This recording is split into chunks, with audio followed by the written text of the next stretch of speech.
Hi, everybody. Hi, everyone. It's Nancy Reyes with For Your Canine. And Joanne Soicki with For Better For Worse. We're gonna have interesting discussion, so let us know you're there. Hopefully, with the new, somebody mentioned with the new program we're using, they really can't post. So I'm hoping that's not correct. But if that's true, let me know if there's any problems on your end. We'd love to love to hear about it. So today we're going to talk about um, understanding dog trainers, right? Understanding our profession a little bit and kind of how to navigate things. Hi, Jodine. Hi, Deb. And how to kind of navigate that world because it's a. I think what I've noticed and what's got me thinking about it, and this is why we talked about doing it, is how do you really choose one? If you were a consumer of dog training, how do you pick someone? How do you find someone, or how do you find somebody that suits your needs, whatever those needs are? So we welcome. Hi, Susan. We will welcome any questions or whatever. So one of the things we want to kind of introduce you to the good and the bad, and it's just general information. We're not um, no position one way or the other, just information for people to have. So one of the things that I realize, or that's been a little bit problematic for me, is that our industry, dog training, is not regulated. So, and anybody who knows me, I'm not kind of a rules regulation kind of girl, but I've seen a lot of things over the years that probably means our professions should be a little bit more regulated, but it's probably not going to happen in my lifetime. So it's just something that you hope that you that we can at least get better about, or educate the consumer so that then they can hopefully help hold some of us, hold dog trainers to a little bit higher standard, I guess, is the best way for me to say it. So so I'll start, and then Joanne will talk about it. How I got into dog training, I was training my dog. I had a very aggressive dog that bit dogs and people, and that's kind of how I got introduced. I always loved dogs, but this particular dog is how I ended up in dog training. He was very aggressive to dogs and to other people, and he was serious. He wasn't reactive. He was actually pretty serious about his. And this was in the 80s, and at that time there was really nothing out there for me. Just still a lot of the Keeler method was still a pretty popular method of training, and this was a dog that was pretty worried, and so I had a very difficult time finding help for this particular problem back then. So then that put me on the road to then try to learn more about dogs and get better, and ended up um, doing agility and so on and so forth. So that's kind of how I started. His name was Winston. He will always be in my thoughts because I wouldn't be here if it wouldn't be for that particular dog. So this is how I started in dog training, and I was doing it part time. I had a regular professional job. Hi, Deb. A regular professional job, and I was teaching, or I was training part time, and that's kind of how I got into dog training. So, Joanne, did you get into dog training? So, I think I've mentioned this before in one of our sort of get to know us, but our growing up, we were never allowed to have a dog. We had a cat, which I loved dearly. And my parents made the comment, and they said, when you grow up and get your own place, you can have as many dogs as you want. And it was a big mistake. But so I really hit the ground running. The day I moved into my parents' duplex, it was actually really funny. So it still was their house. They didn't live there. So I ran off to the shelter, and I really wanted a golden retriever because, I heard they were the best family dogs, and that's what people said you were supposed to get. So, I thought I knew what I was doing. And she ended up being a mix, sassy, just independent. I loved her, but she was a lot of dog, especially as a puppy. And I worked at a dinner theater at the time, and she had the perfect look. They were putting on Annie, as she had the perfect look to be Sandy because she was blonde and she kind of had longer hair. And now, mind you, this is a 6-month-old puppy, and I was like, "Oh yeah, no problem. I can train her." It didn't work out so well. So they hired a professional dog trainer to come in and see, if we could train the dog to do this. Well, knowing what I know now, I was like, doesn't matter who you hire. She's 6 months old and crazy, so no. Uh, so anyway, so I met this dog trainer and I realized I guess I don't know as much about teaching the dog things and different environments. So I went to an obedience class and I found agility there. And so I went gung ho with the dog. We just did everything together. And pretty soon that trainer said, hey, would you be interested in assisting me in some classes? And that's really how I got my start. I said yes, and I loved it. I loved helping people. And I learned, and then I think the journey began of what I knew and what I didn't know.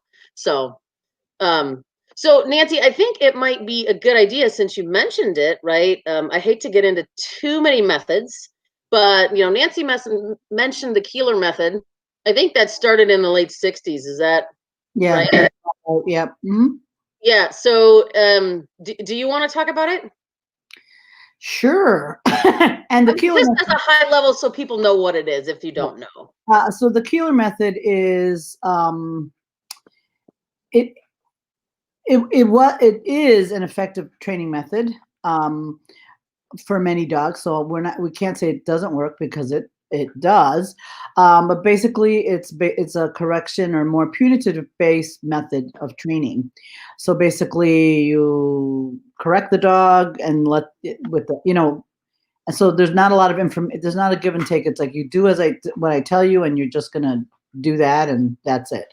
So it was a very, and it wasn't so much fun like training classes where it was very harsh and very hard training the dogs because and I remember I'll never forget one class. My dogs was so stressed, and I was young, I didn't know that he pooped. He was so stressed. And then I was so embarrassed, and the instructor was not very supportive, and it was really just a horrible experience all around, and it was just not fun.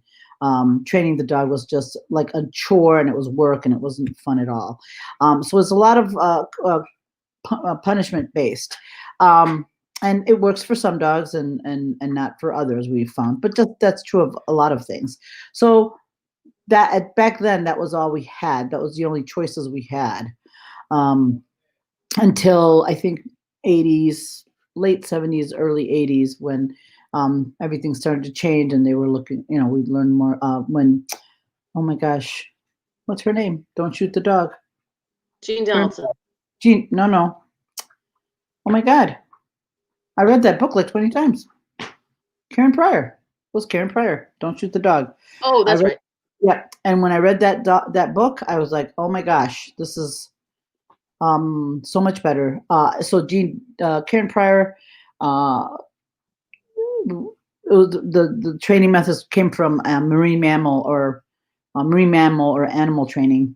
No, not Pat Miller. No, it was Karen Pryor.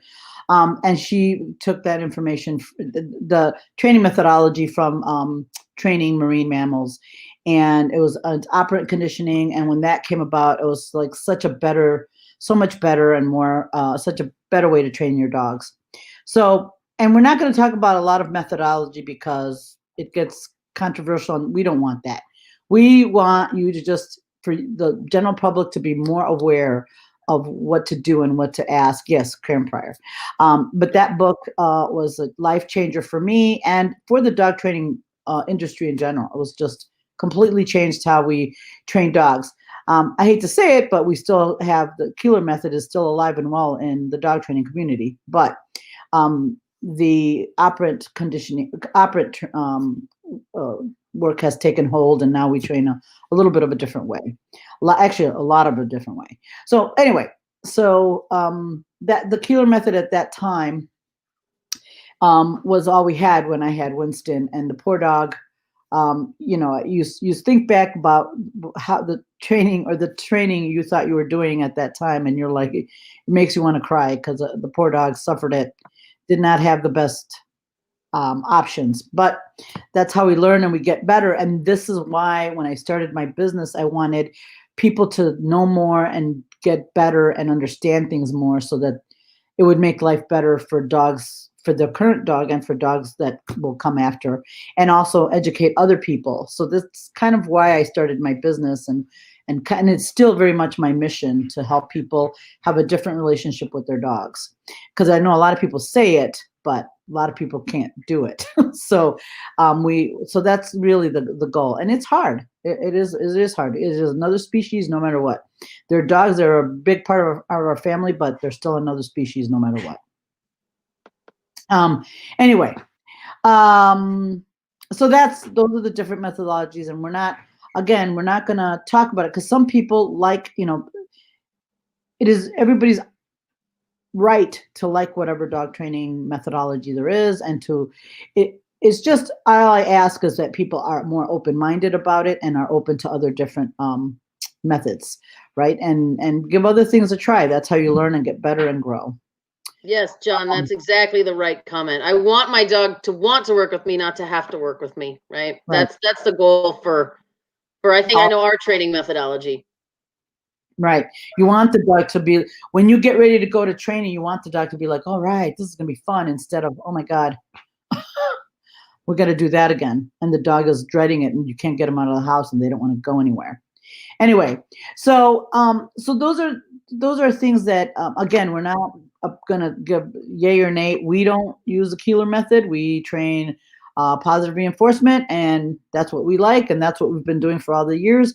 And again, not good or bad, but I always feel when you don't, like I alluded to earlier, you felt bad for the dogs that have come before the dogs that have now. But when you know better, you do better. And that's all you can do. That's all any of us can do. None of us came out and go, oh, we're going to just click it, do food and it's great. And that we had to learn, we had to go through some other stuff to be able to learn a different way. And it's just being open and interested in a different way. So. Yeah, it's hard. I just remember many a times apologizing to all the dogs that came before not my knowledge, right? I'm so sorry, I didn't know better. I couldn't do better for you. And that was a lot in the rescue world as well, right? These dogs some of them come very damaged, and you try and do the best you can, but anyway, it's we only know what we know, right? So anyway, so one of the things I wanted to talk a little bit about dog training. Our industry, like I said, isn't really regulated. Gosh, it's been a long time, 20 plus years ago, APDT started, which is the first really organization for dog trainers. And then they developed a certification program, which was at least a step in the right direction to educate people while they're out there training dogs, because a lot of people think they know, but they're having a difficulty. There's a different two types of trainers. So teaching dogs behaviors, teaching them how to sit, how to down, doesn't require a lot of, quite frankly, doesn't require a lot of behavior knowledge. Like, you don't have to know a lot about how the inside of the dogs work. You just need to know how to have your timing right and have that technical skill, and you can teach your dog, or any dog, all kinds of different behaviors. So, so that's where it gets tricky, because sometimes some methodologies don't work quite well, or the dog is having some difficulty, and usually that means there's other problems. And back when I started, you felt bad as a dog trainer, because you're like trying to teach this dog something, and the dog was just not getting it, but other dogs got it, and it was because we weren't listening to what the dog was telling us. The environment was too much. What we were asking was too much. They couldn't handle those things. And it wasn't that you weren't doing your job right. It's just the dog wasn't able to deal with whatever the situation was, or the environment was. So we were missing that piece of the training, and it's still missing for some. That's why sometimes you can go to a a trainer, and some dogs do really well and your dog doesn't, and it's not because there's something wrong with your dog, but there's just there's a piece missing a little bit there. So having the technical skills is different than knowing the animal behavior piece. You can know very little about animal behavior and be able to train a dog or a dolphin or a mammal or whatever, because it's just a training system methodology. It doesn't, you're not incorporating the dog's point of view in that type of training. I don't know if that makes sense, but like I said, you can know a lot about training skills, but you don't have to know a lot about animal behavior. You can do it. You can train dogs without really knowing a lot about how animal behavior. Yeah, if you've ever heard of the chicken camps, I think that's a perfect example of that, right? The chicken actually doesn't really care about you or your feelings, and they really just care about the reward and the food. And if you're slow or you're unclear, they will leave. They will walk away, right? They don't care about you. And unfortunately, dogs do care about us. So they will hang out sometimes and try even when we're terrible. So right. So that's one of the things that I think it's a misnomer. A lot of people go to dog trainers that are very skilled in teaching mechanical skills with behavior issues, and they think it's the same thing, or it's the same. They can help that, and so do and some of the trainers that are very good at the technical stuff think that they can just train it away, some of the problems, and sometimes you can and sometimes you can't. So I do want to say that the training it's a science and it's an art. You have to have both, and you have to really want to understand the other animals to be able to understand the dogs. It seems like the best trainers have their own Winston. Sometimes, Deb, even though poor Winston suffered a lot at my hands. But yes, but you know what? And what it did is it wasn't so much having Winston, but he put me on the path to learn more. And I'll be honest, I went through the operant conditioning training. We went how I learned all my mechanical skills. I was when I started teaching at PetSmart, and that's when the program just started. And fortunately for me, they were bringing out all the people who were part of setting up that program.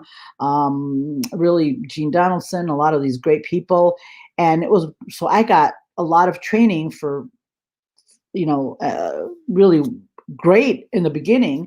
It was fantastic. So I learned a lot. And so I did that for a few years. I had my technical skills were good, my timing. I was a clicker trainer. It was fantastic. And by then I thought I knew a lot. And that's when I found Suzanne. And I know we've talked about that. And I realized I was missing the whole rest of the dog. Like, I didn't ask the dog, how is this for you? How does that work for you? Is this okay for you? And when I started looking at training in that way, it really changed what I did. So the science part is necessary, but you have to have that other part of really looking at the whole dog, not just trying to get through, because we get so task oriented, right? And we don't see that the dog's having trouble with other things. Every dog and Marie, every dog does teach us. I know Nancy went through, I don't know, would you call it formal training through PetSmart, right? You went through some class stuff, and yeah, I would say. Yeah, I think I am somebody who's a little different. I watched a lot of trainers. I watched a lot of people work dogs, and I had a lot of Winstons through rescue. And I think that really pushed me to say the technicals don't fit a lot of stuff. I still could teach the technical things, the timing things, but something was missing, and I just couldn't put my finger on it, figure out what it was. And thankfully, I met Nancy, and then through that we've talked about it again. Met Suzanne, and it is there's a whole being, the whole behavior side that has nothing to do with sit down, come and stay. Well, not nothing to do with, but right, it's just completely different from that. Right. So, Go and ahead. the other thing that we wanted to touch on too is the dog sport training and puppy and foundation training. So, in my opinion, being able to give the dog a good start, a puppy and a puppy, get a puppy started right with good foundation and good training is so important because it sets up the puppy for a great life doing the good training early. And so all the trainers come from a lot of different backgrounds. So they do puppy basic, which is they need those foundations. And so that's what I mean. Sometimes the most damaged dogs we get or that end up in rescue or that we get later are puppies that have been with very harsh or compulsion based training, and then they develop some pretty deep traumas, and they end up, people end up coming elsewhere and have, we've had at the hands of other trainers dogs that come in with lots of anxiety and just lots of trauma. And so that's one of the things that, and these people pay for that, right? They paid for that training and for someone to do that to their dog. And so that's why, like I said, I'm not big on regulation, but it's like, oh, we've got to, and and it's so important that if you don't know how to handle a problem, just don't, right? Just send them elsewhere. You're doing so much. You'll do the people and the dogs a bigger favor instead of just trying to figure it out or ask. And that's why I wish the dog training community would be closer, where we can discuss problems and issues and help each other out, right? With that. Yeah. So, when it comes down to some questions that you should ask a new trainer that you don't know, that's one of the big ones, right? How do you handle problem behavior? How do you handle, what's your methodology on some of that stuff? Do you go right to force and those types of things, or do you work a little more on see what's causing the behavior? So there's a big list of questions that I think people should ask before they pay money, right? Make sure you know what you're getting into. You're not gonna buy a car without test driving it, right? It's a large investment. You have this dog for life. It's a large investment. Right. So and then the difference between dog sports competitors or trainers and puppy and foundation. So the dog sport people are usually people that, like us, that turned up, we did the puppy basic, we found dog sports, and we enjoy that and continue training our dogs, which I think enhances our relationships very much. So again, goes back to mechanical skills. We have a lot of very nice, competent dog sport people that are good training that skill, agility, nose work, barn hunt, but they don't really understand behavior very much. So, and they don't have to do their job. So, I'm prefacing it with that. They don't have to know a lot about if the dog's anxious or whatever. They're there to teach them a sport, whatever that is. That's all they're doing. So, like for example, all of my trainers are, they are my dog sport trainers are strictly dog sport trainers. They don't do a lot of behavior stuff. And if there's a behavior issue, usually they call me in because because the behavior part is what they don't have. So they don't really, which is where they send them my way. And I think I have another trainer, Gretchen, that handles a lot of some of the behavior things because she has a lot of experience with, she has a lot of experience with rescues. She used to work for one of the rescues. So her and I are the ones that deal with most of the behavior problems. But the rest of my trainers, they're good at training that dog sport. That's what they do, and they don't usually intermix. When they see a behavior problem or that might be an issue, they always check in with me or Gretchen, and we help and support that person and that dog as best as we can, right? Yeah, I mean, from me as a client, I know there's no more respect that you could get from me by saying, I don't know, but let me check on it, right? It means so much for somebody to say, I don't know the answer to that. So I will go and find someone who does, rather than you try and you might be wrong, right? It's good to try and things like that without harm. But there are some decisions that you may not make that could on the dog. So Right. the answer of I don't know is quite important to me. Yeah. So so a couple of quick questions you should ask. What type of training methods? That's the first one. And when you hear the word balanced or balanced trainer or what was the other one? Well, even positive reinforcement. Ask them what that means to them.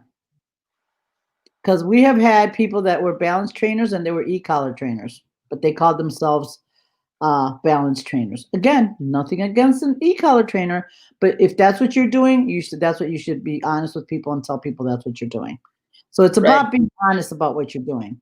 So if you're a balance trainer, balance doesn't, because balance sounds great, doesn't it? Oh yeah, they're going to be. It's so balance. And then what is positive reinforcement and how do they use it? Right? Because we've had people that I've known of trainers that advertise positive reinforcement, and it's basically they pop them and then they give them a cookie. So as long as they're giving a cookie, it's positive reinforcement. Well, that's not positive reinforcement at all, right? So those are some questions like and also how long they've been training. The longer they have been training, sometimes, the better off.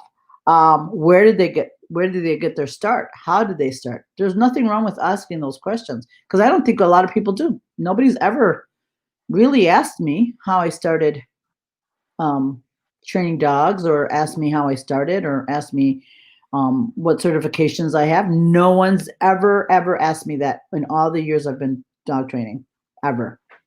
And they just and granted, a lot of our people are word of mouth, so they don't ask those because they come that route, right? They come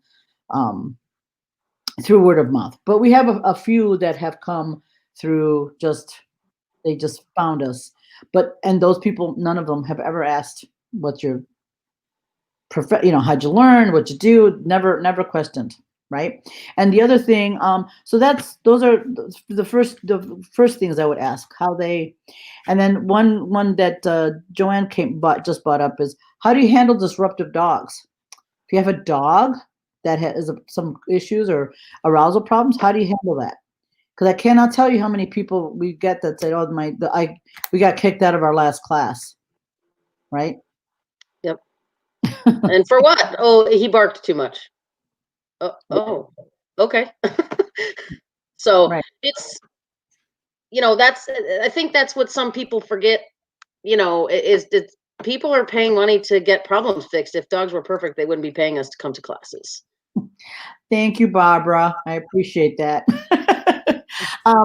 So the other thing you want to know is, do they do group or one-on-one group or one-on-one training? Somebody who can handle a group and manage a group of people is a lot different than somebody who only does one-on-one and in-home training. Because in home training, there's not a lot of distractions to deal with or work through. So it's easier to get more success. Granted, there are cases where if you have a dog that has some major issues, in-home training is great until you can get them into a class. But those are usually reserved for, in my opinion, for very, dogs that have some pretty behavior problems that need attention. So that's what Gretchen does for us, right? If we have a problem dog that needs a little more work before they can come to a regular class, then she'll go and do those home visits and take care of that so they can make it to class. Because I think it is very difficult to do all your training at home and not get out in the world. And going for a walk in the park and not being around other dogs and be able to employ self-control around other dogs is not going to help them in the long run. And we get a lot of dogs like that because a lot of the trainers that around only do in-home training. And they never encourage them to go to classes where they can test out the skills they learned with them in the home. It's really, because you're teaching the skills so that dogs can live in our world, not so they can just, yes, you're going to teach them stuff for home, but you have to also teach them to be out in the world too. And classes do help that. It's not the only way, but it's a pretty important way to get dogs out and about and working through some of the issues, reactivity or arousal or whatever that you may have. Right. What other questions, Joanne? Like those are the first top 3 that I can think of. I'm kind of curious, right, just to poll the audience. I mean, if you guys think about it, what are some of the most important things to you? I mean, maybe there's something that we missed, but we're looking at it from a different perspective. I think we're sometimes looking at it from what we see, and sometimes that's the harder cases. Sometimes you have a really easy dog and you just love to go to training. So, you want the best training and the most fun and the safest for your dog, but what are some of the things you guys would look for to be very important in a trainer? So Right. I know. Well, go ahead. So one of the things that, like for me, I'm more focused on some competition. So my criteria for a competition trainer is going to be way different than somebody that's going to do my puppy and basic. Do some trainers specialize in small dogs or prefer large breeds? That's a really good question, Carol, because you are right. There are a lot of trainers that I have shepherds. They won't even talk to me. They don't want to deal with that dog. They like the small fluffy ones. So that was a good one. Other profession that we can ask about. Well, Deb, yeah, but no, yeah. So here's the thing. There are some professional certifications out there, which gives trainers or soon-to-be trainers very good information and a good beginning with scientific information and all that. But I don't think that that they're meaningful is a great question. I'm very leery about board and trains. Do you guys recommend board and trains? No, we don't, Charmaine. Mm-mm. We have not found a board and train that is not going to hurt the dog. So we do not recommend those because we haven't been able to find one that's really good. So Deb, going back to your question, some of the certifications, they have a good foundation. So you might ask on top of that certification, what else? But some of the certifications aren't as meaningful as we would like. I hope that at some point that we can get there where those are going to be more meaningful. But right now, like I said, nobody even asks for certifications at all.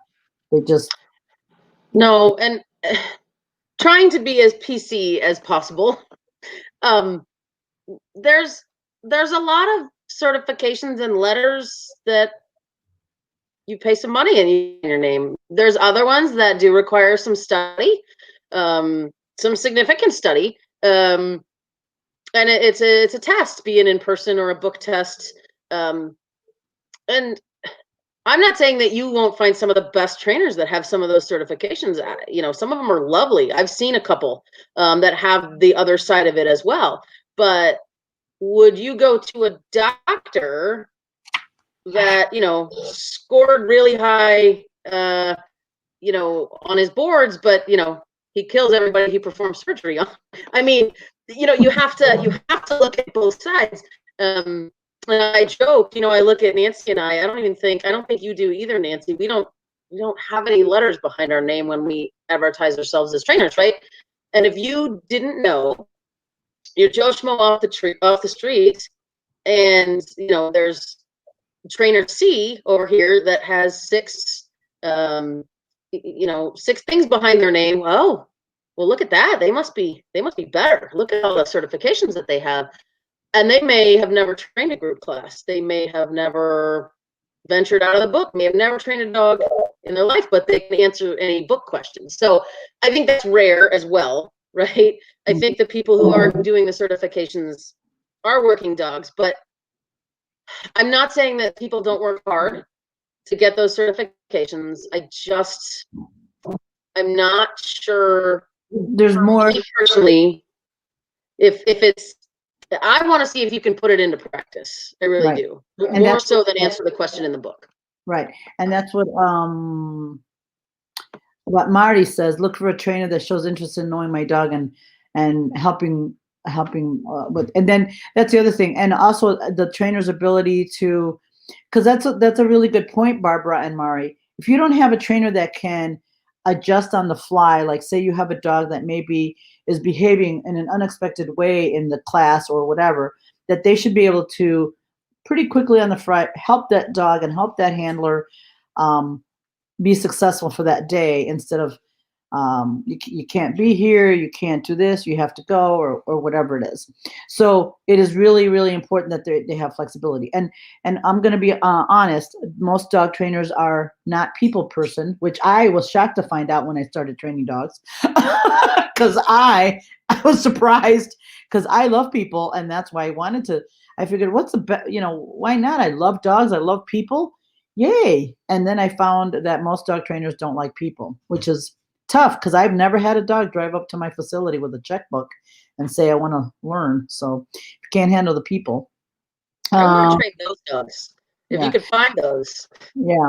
So, right. And Christy, you're right. The only way is to train dogs. But it is hard to get to find the right way.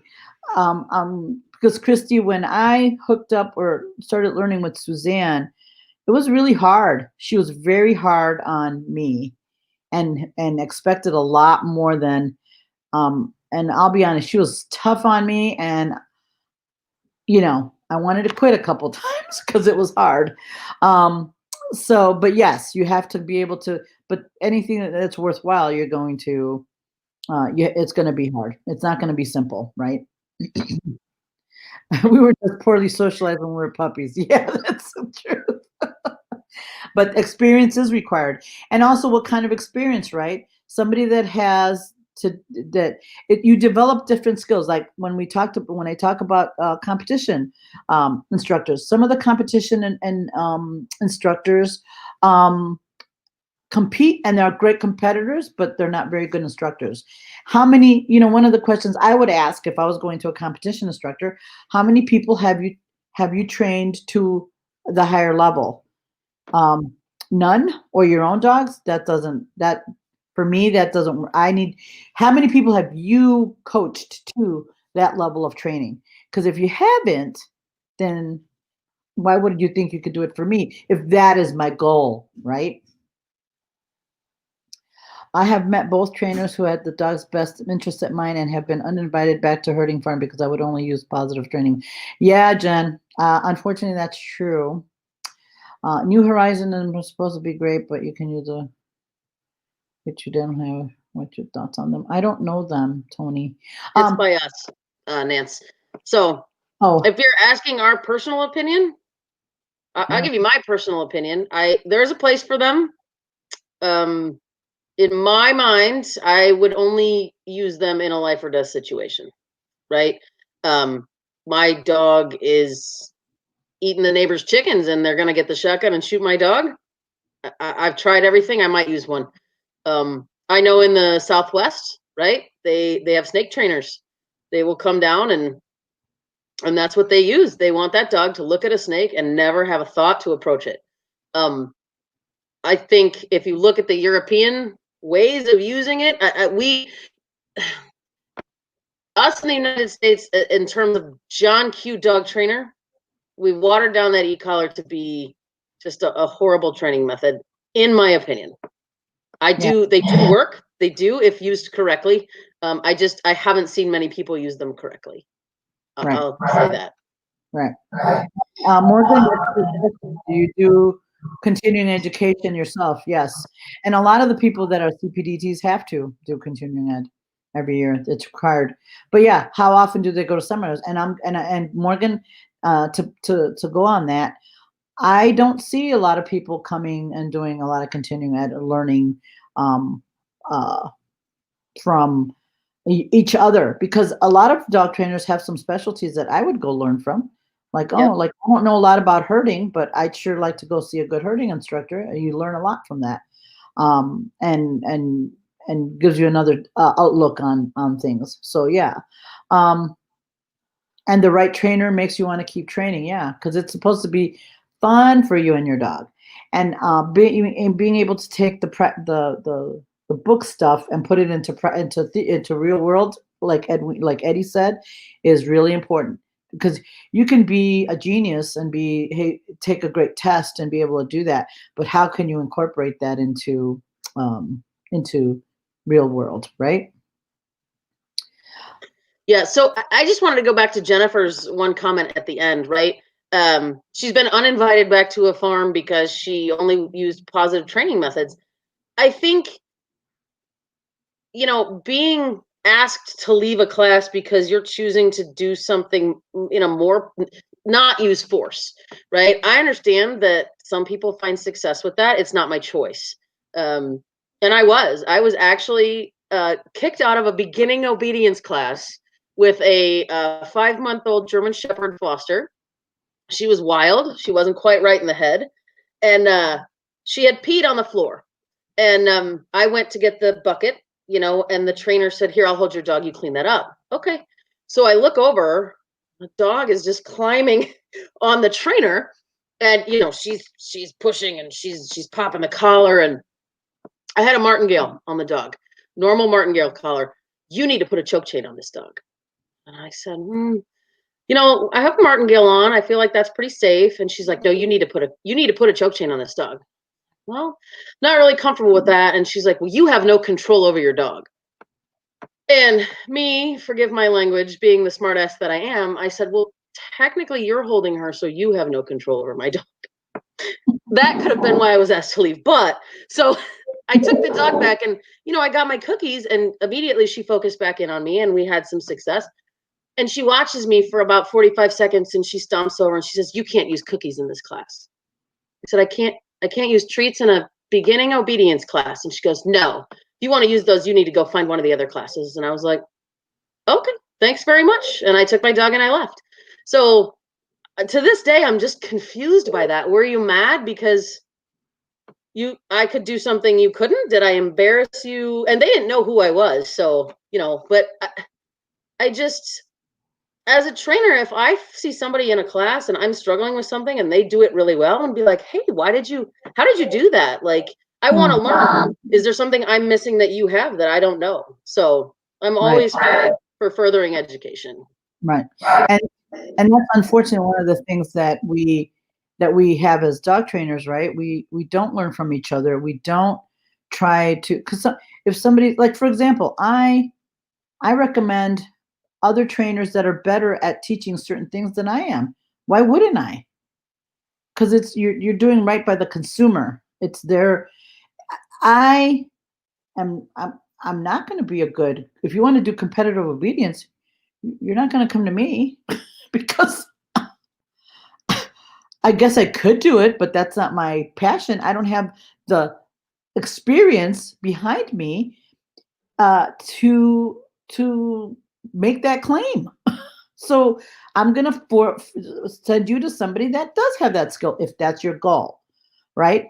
Now, if you depending on what you, and this is what I mean, depending, all of us possess different skills. There's a lot of trainers that have different skills that you're like, okay, she's really good at that, or she's really good at those socializations. We are always referring out to people who are better than us at certain things, because in the end, it's a community for the consumer, right? If we are able to send them um, to a good a competitive obedience, they'll come to you for something else, right? You don't have a big ego about it. Well, that's true. That's true. Dog trainers do have, to a certain extent. All of us have a little bit of ego, but some of us more than others, right? to Nancy competitive. All right, Patty, I get it. You made your But yeah, point. Yes, I'm not good at that. it's such a good point, John. And Nancy and I have had many conversations. We share a lot. We're personal friends, but I call her a lot on, "Hey, this is what I did. Would you have done the same thing?" Just running things by her to make sure that we're on the same page. And you don't find that very often in the world of dog trainers. I don't know why, because really it's not about us. It's about the dogs that we're teaching to make better lives for the dogs. And if that is your goal, yep, better lives for black labs. So, but if that's the end goal, then you should want to do what's best for the dog, not what's best for your ego or your business. It's better to refer somebody out, That's true, than keep them Morgan. and not do as good. Yeah. No, and that's what I mean. You have to do what's best for the dog and for the owner. And doing the right thing it might not be great at that moment, but in the long run it's always the way to do it. But yeah, you want to refer people to people who are better. And having, after Joanne said, like, they won't ask each other at touch base. Even my own even my own instructors sometimes don't ask. And then I have to stop and step in and say, why did that happen or that happen? Because again, it's not about them, it's about our clientele. They're coming to us. They can, one of the things is dog training is a luxury, really. Because at the end of the day, if you had no money, your dog will just stay ill-mannered and that's it. And you don't have to train them. So the fact that they choose us to train, I'm very, very grateful and thankful of that every day, because they can go anywhere else they want. Then they can see anybody else they want. And if they choose us, then it is my responsibility and the people that work for me's responsibility to give them good information and give them good training and good quality instruction so that they can have a better life with their dog. And that's why we like the competition side. It helps just develop the relationship so much better. So while it's not our main focus, because competition is fun and the social piece, but it also helps really deepen our relationship with our dogs, which is why I never thought, because I started teaching puppy and basic classes and foundation classes and a lot of behavior work, which I still do a lot of, but I never thought I would be so into the dog sport. But this is why, because you see those relationships developing and whatnot. So affirmation from somebody you respect is very valuable. Yeah, it is. Very much so. Once I'm ready I would like to dip my toes in things like obedience, rally, confirmation. Would it be best to have a trainer for each sport? Jodine, that was a good question. Oh, we love Good it. segue. Good segue. Gee, it's like we prompted her almost. It depends. So this is the first part of that. Jodine asked, when she's ready for a puppy, she'd like to try other sports. Well, so is it best to have a different trainer for each sport? Depending on your goals for each sport, right, Jodine? It depends on your goals for each sport. So if you want to I think you can probably go visit different trainers until you find one that you like for the different sports. But you just want to go visit and check it out and see what works for you. And it should feel good for you and for your dog, right? And it is okay, depending on your goals for your dog, to have a different trainer for every sport. If you have somebody who's really good at obedience, that's where I'd go. But if you find a good obedience, rally should be easy. Confirmation, and nose work and all that, barn hunt, you can find the people who get recommendations from people who are successful and are doing well. Because a lot of times, and also, if the name comes up more than once or twice, go with that. If it only comes up once, if the name comes up more than once or twice, go observe that. Check it out, right? Okay, because first of all, any trainer that's confident in what they do should say, "Come on down and see what we have, and let me know if you have any questions, and we'd love to have you check out what we do." Right? Nobody should be secretive about their training methods. So if they say no, we don't allow people to come and watch our classes, I wouldn't be picking that personally. Right. Regardless of the recommendation, I just wouldn't. Maybe do a private and really see, but that one wouldn't really be for me. Yeah. So Yeah, I would go ahead. agree with I would agree with that 100%. Like we allow people to come and check out our classes all the time. All the time. You can come and just watch and see, talk to the trainers, walk around our facility because there's no reason you shouldn't be able to come and check out our training facility anytime you feel like it, whenever you want to. Hmm. There's no reason. There's nothing to hide. There's nothing. There's no reason. Um, yeah, right. Yeah. Why wouldn't you? Because you should be able to come anytime and visit and check out all and our instructors are used to that. People dropping in all the time, checking it out. Deb, um, if I'm holding classes, yes, we are holding classes at our facility. We're not full board yet because we can't be. But I have to figure it out soon because we can't. We're not. We're doing nose work outside mostly, and then agility we're still running, and barn hunt and puppy. Again with social distancing, and the classes are small. Like our puppy and basic classes are limited to three puppies or three dogs, just so that we can social distance the people. So, because it's hard, and then I got to figure out what I'm going to do about the winter and how we're going to manage all that stuff. Yeah. Um, So one other thing that Jodine had mentioned, not exactly what she said, but I just wanted to touch on it as well. Do you have multiple trainers for the same sport? I think it's great to go to other places and have other people put eyes on dogs, see what they see, because no one trainer is going to see everything they see, especially those who are your normal trainer. They see you all the time. It's good to go out and say, hey, did somebody else see something different maybe that I missed? However, if you're really, really love the sport, and let's say you go to 3 different trainers a week, for the same. like whoever made the comment, I think it was Morgan earlier, that said if you have 3 trainers in a room, the only thing they can agree on is the third trainer's wrong, right? So I don't necessarily think it's bad, but I think you have to be somebody that's confident in your dog and understands your dog to take the best of those 3 trainers. Otherwise, you're going to end up very confused, and so will your dog. So there's a personal aspect to that, of how well can you gather information and sort through it to take the best of both worlds.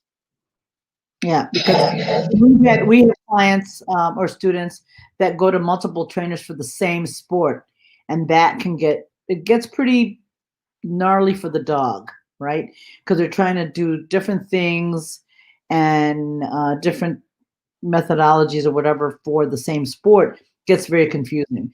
But having different ones for different sports, that's not a big deal at all. It's totally Right. because no one trainer is going to be good at everything. I Right. mean, I wish I could, and that's the thing. The trainers should also know what their skill, what's in their wheelhouse and what they're good at and what they're not, and then and be honest about it. Because I wish I could say, oh, I'm good at every sport, which I'm not.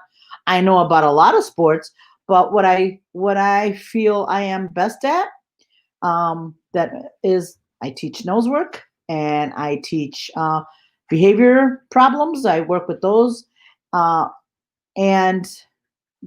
I'm good at reading dogs and helps them with nose work. And I've had them. That's where my wheelhouse is, and that's what I love the most, and that's what I do the most of. Can I teach a basic agility foundation class? Sure, I can step in and do that. But you wouldn't come to me if you wanted to be super competitive in agility, because I could only get you so far, and I would, I could get you the basics, and that's it. Then I'd have to send you off to somebody who knows more and better, right? Yeah. Well, Cooper, yes, because Cooper was kind of special, and yeah, a dog like Cooper, and alluded to what Joanne said earlier about a dog that's disruptive or has a hard time with arousal and dealing with that. And you got to have somebody who's going to be able to figure out how to help you and deal with it. So what are some of the other things you'd want to know about a trainer? So going back to some of you So maybe you ask some good questions that are necessary. It's dinner time, so the lab is very emotional. So those are questions like the multiple training and what what their skill set is as far as group and all that. And I'll be honest, I do agree that you should be able to go and check out classes. If not, why not? And there might be very good reasons for it. And especially well these days, the main reason might be COVID, right? That Yeah. it's a small place, maybe you don't fit. So that's a good reason, in my opinion, right? That's a Oh, good. I know one I was going to go back to. Somebody asked about board and train, right? And you had said I've never seen anyone who's not harsh with it. There are people who can do it. Like just for instance, like take fetch masters, right? We did an interview with them. I don't Oh yeah, think they're harsh. And no, I they're not. think by the time they send home their board and train dogs, they're pretty awesome, right? However, here's the problem with board and train. I think the majority of people who send them away want a magic wand fix for their dog, and you send them back great.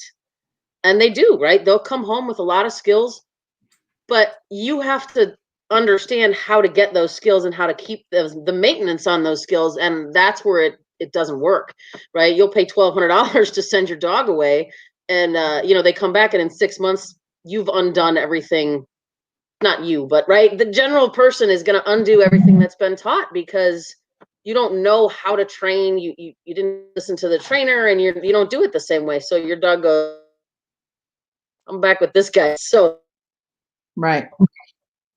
Well, yeah, and that's why board and trains don't work.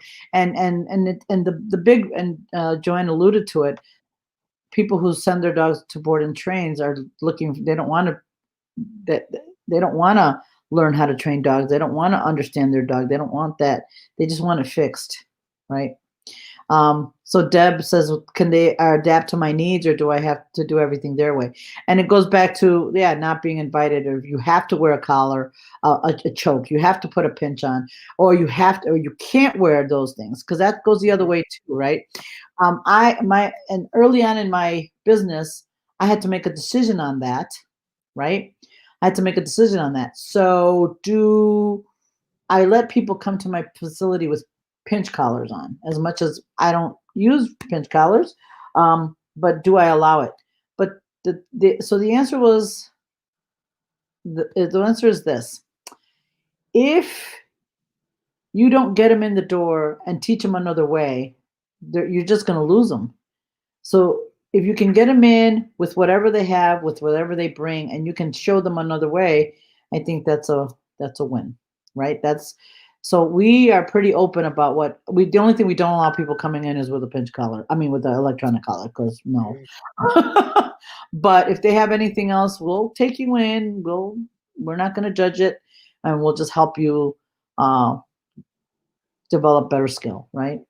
And do more things, do more training to get them off of those pieces of equipment. And that's right. You don't stop training when class is over, because everybody, like a lot of people, do that. Uh, Mary's asking about online training. Is it as effective as in-person training? And the answer is no. no, I think online training, and I've changed my mind about this. I think online training is a wonderful supplement to Mm-hmm. what you're doing in person. I think it's great. But to learn a skill, or learn a concept online for beginners is really, really tough.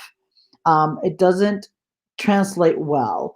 I think it's a wonderful supplement. If you're taking in-person classes and then supplement that with online, I think you get a little further along in your training doing that than one or the other. Because online training, you're not getting the instant feedback that you would in a regular class.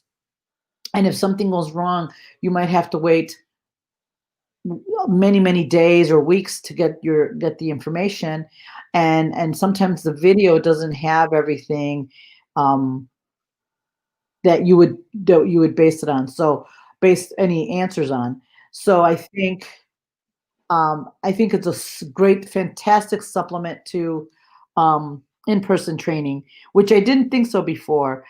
Especially in nose work, I've seen many dogs that start online that have started beginning nose work online, and they there's a there's a there's a lot missing for those dogs, and now the people are starting to realize, and they're starting to come to classes. And unfortunately, for some of those people, they're pretty far away. So I have people who drive 2 and 3 hours to come to classes once a week or every other week, so that they can get some in-person training. But the online is a great supplement, and I think it's good for that. Yeah, now I will say one exception, and only because we've talked about it, right? Nancy did a development. She changed up her reactive dog class. And the Yeah. first couple weeks for dogs with issues with reactivity, right? She does the first couple online. How great. Those dogs can get some skills and practice those skills before they ever have to see the other dogs. So in that realm, it's still a supplement to regular training, but to start that first, yeah, I think that's probably more effective than 6 weeks in person, wouldn't you say? Oh yeah. Yeah. We discovered that on accident, right? We were doing online reactive dogs, and the dogs moved along so much faster than they did in our regular 6-week classes, and I'm like, wait a minute. So we did do that test actually. This last reactive dog class, we did 3 weeks online, 3 weeks in person. Oh my God, so much better. No barking, no reactivity. The dogs have just been able to do so much better that way. So you're right. That's one of the few things I would definitely say. And yeah, Lori, that's true. Some of the being an online learner, either you're good at it or you're not, and there's no good or bad on that. But yeah, I find that online is a good supplement. So which is not, I didn't feel that way before, but I think it's a great supplement to in-person training, versus you never want to learn anything brand new online. It's just not. I have not seen it go well, or you eventually have to go back and fix a lot of stuff, which is really hard, especially if you have a young dog or a dog that has behavior issues. And then it's really much harder to fix as time goes on. So. Right. I will say with some of the nosework classes I did over, COVID time when we were shut down, it was wonderful. I got to see some things in real time. The students really liked it because as we were watching some videos, you can stop and pause and say, "Hey, did you see that?" As opposed to real life in class. We're like, "Did you guys see that?" And they were like, "No, what?" The moment's passed, right? And so you can say, "Okay, look, let me go back 10 seconds. All right, watch this right here when the dog does this." And I think it's a nice way to again supplement stuff in person, but to watch more intricate behaviors. It worked really, really well, I think. Yeah. But I couldn't teach that way all the time. Yeah. Well, yeah, that's what I mean. I think it's a great supplement, but there's a lot of stuff that people are missing, and you don't. The thing is, if you have a dog that has no issues or no problems, online, I guess is okay. But yeah, I've changed my mind for sure about that. I think there's a value, and there's a value to online training. Um, uh, for us, I think, but cannot take the place of in person. So, anyway, so to recap, one of the things you really want to think about is check out your trainers, ask the questions, don't be afraid to ask. And if they're not wanting to give you an answer, then you might want to rethink that, right? Or if they don't like that you're asking questions, because that goes into a whole nother issue where they don't like when you're asking questions. Well, that should never be a thing, right? You should be able to ask questions. You're the customer. So if I was a customer, I should be able to ask as many questions as I want. And I would like to be able to see where my dog's going to be and what the trainer is going to do, and meet the trainer and ask the questions. So I think it is up to us, the consumers of dog training, to ask questions and hold the instructors to a higher standard, right? You're the customer, you're paying, so you should be able to ask, and you should be able to observe and see what they have to offer, instead of just blindly just following whoever. And also, if again, those of you who are doing competition, depending on how many people have they trained? Where did they get to, how far have they gotten? What's your success stories? You need to know all those things. Can you do a group class? Do you do online? How do you handle disruptive dogs? Why do you have to go, do you refer them somewhere else? Do you send them home? What is, if my dog is having a problem, how is it handled? How is it, how do you, how do you make it better for me? If it doesn't work out, what are the other options I have? Can we do privates instead of doing classes? Those are all things. And also, do you continue to educate yourself? Who are your mentors? That's a really good question to ask your dog trainer. Who are your mentors? How did you learn? How did you become a dog trainer? Those are all valid questions, and as a consumer, you should be able to ask those questions and get those answers. Right. What do you do for continued education is another one, because if you've been in business for 20 years and you haven't taken a seminar in the last 15, you're going to get 20-year-old dog training. There's a lot of new science out there. So, right. All right. Thank you all for joining us tonight. We appreciate, and this is a bigger, much more deeper, and much more heated topic. So we were covering the general things just from the consumer to the dog training. We can get into some pretty gnarly discussions about dog training and what's what and certifications and all that stuff. But we just want you to, get some good information is all. Do you see relationship-based dog training take the place of punishment place in the future? I hope so, Mary. I hope so, because it's so much better when you have a relationship with a dog and have it where you can work together to accomplish whatever goals you have. So, all right, all. thanks, Lori. I will go relax now. All right, you guys. Thank you all. We'll see you soon. Thanks, guys. Bye. Bye. And like our Facebook pages. Yes, please.